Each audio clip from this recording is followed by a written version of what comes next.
Do you speak English? Do you read English? We've never had that problem in 20 years. It's simple.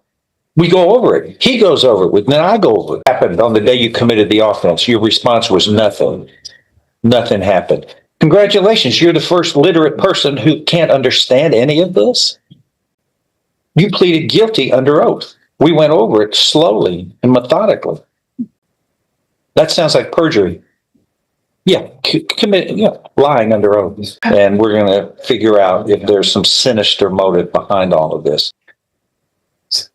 The offense, which was a lesser included offense of trafficking, continuous trafficking of persons, which is a very serious first degree felony. This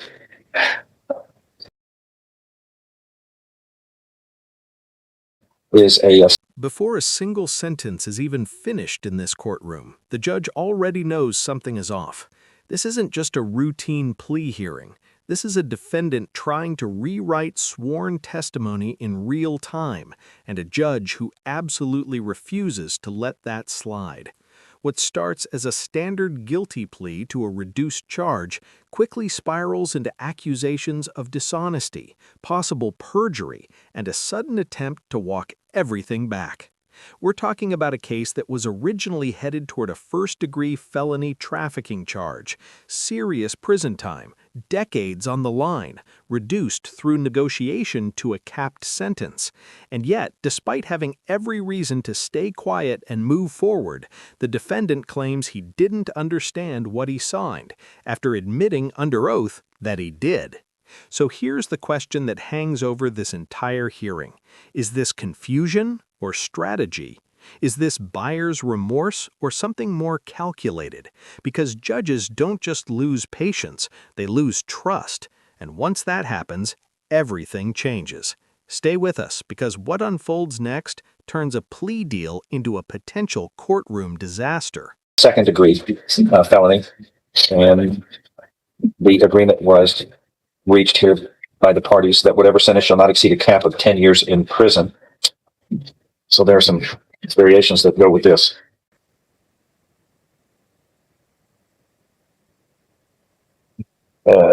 Different options. A pre-sentence report has been prepared if the parties had an opportunity to review it. Any changes or corrections to it state?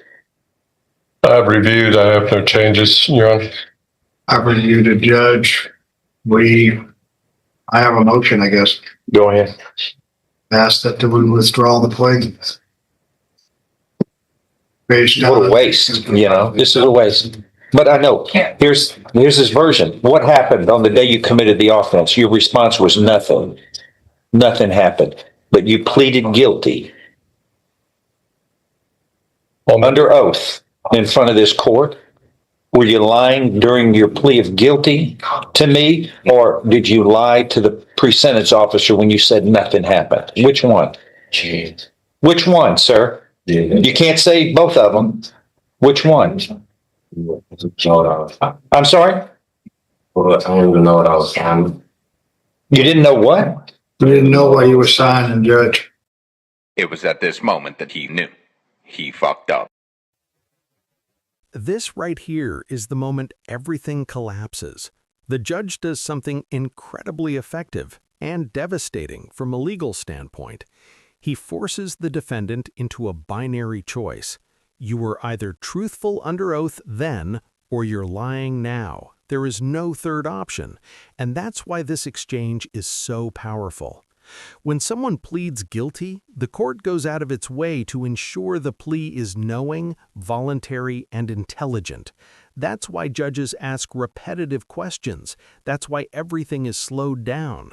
So when a defendant later claims, "I didn't understand what I was signing," it doesn't just raise eyebrows, it raises red flags. The judge's reaction isn't about sarcasm, it's about credibility. Courts function on trust. Once a judge believes a defendant is being dishonest, every benefit of the doubt disappears. This also explains why the mood shifts from procedural to personal, because now the court isn't just sentencing, it's investigating motive. So ask yourself, If you were facing decades in prison, would you risk angering the judge to undo a deal? Or is there something else going on here? Do you speak English? Do you read English? We've never had that problem in 20 years. It's simple. We go over it. He goes over it with me, and I go over it.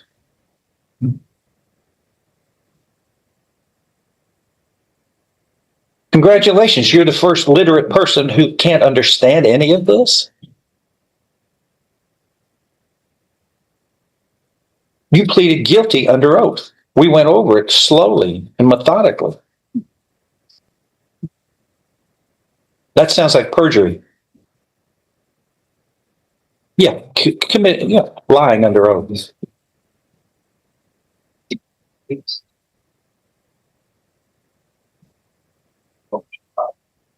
Have you spoken to any of the people involved in this? The other people, the victims? The victim approved the agreement that was made on this date. Your Honor, on November 17th, when we entered this plea, that was the day of the trial docket. This was going to be the number one case. And at the time during the docket, my victim was here. There was communications between the defense and we reached this resolution.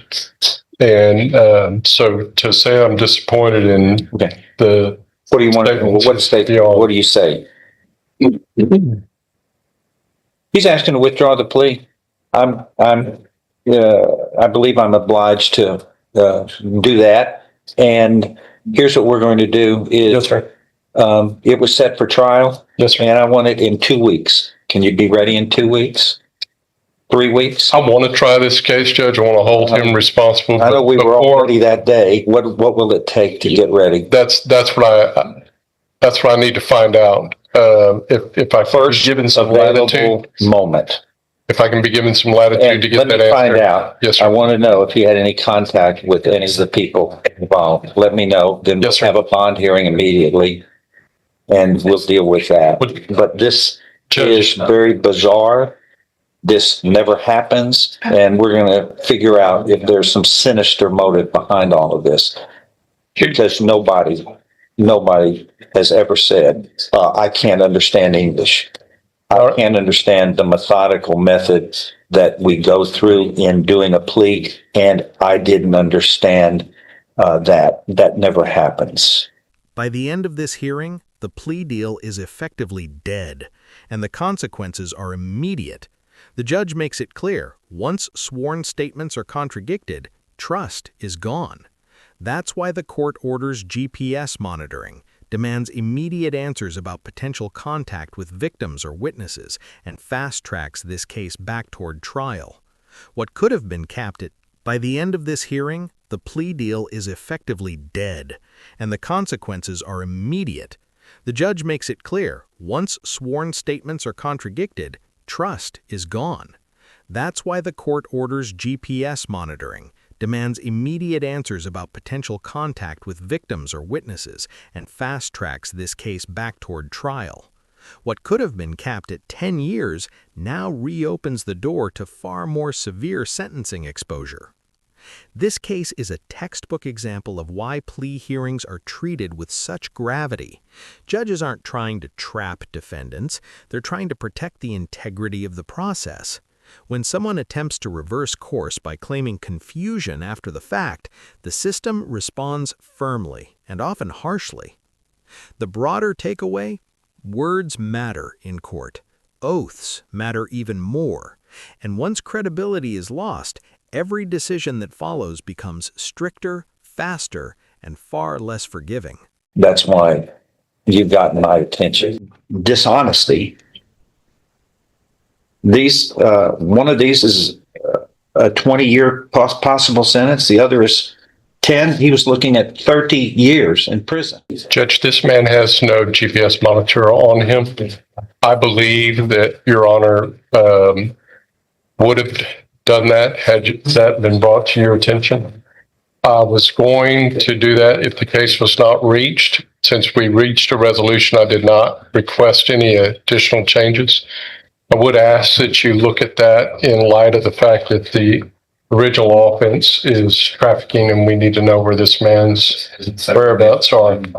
Matt, can I respond? Yes, you know. This is a 2019 case. He's appeared every day time in court. He's not done absconded. There's been no violations on his bond. That we know of. You need to work on a whole lot. Well, Mr. Burbank, here's the problem.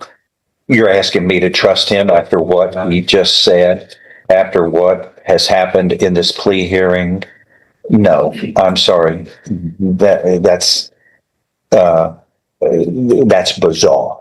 And he made statements and assertions under oath, which now he is refuting, and I can't trust anything now from him. So yeah, the request for a GPS device is ordered. We're going to know where you are at all times, and just let me find out you had any contact with any of the victims or the people involved as witnesses in this case, except for defense witnesses. And we need a hearing on that immediately. But the first thing is, we were all ready for trial. It was the day of trial. We're going to pick that up. Yes, sir. The earliest moment we can try this case. I want to review it in 2 weeks where we are and be ready for trial. Yes, sir. That- Will you place a time constraint as to when he's going to get this monitor on? Immediately, Thank you. end of day. Gotta go down and get it tomorrow. You understand? Thank you, y'all. Do you understand? Yes, sir. Oh, you tell me the truth? Yes, sir. Really? Like you did before under oath? Yes, sir. He's gonna have to sign a reset. Yes. Yeah. God bless you. All right, we'll send them. Jose?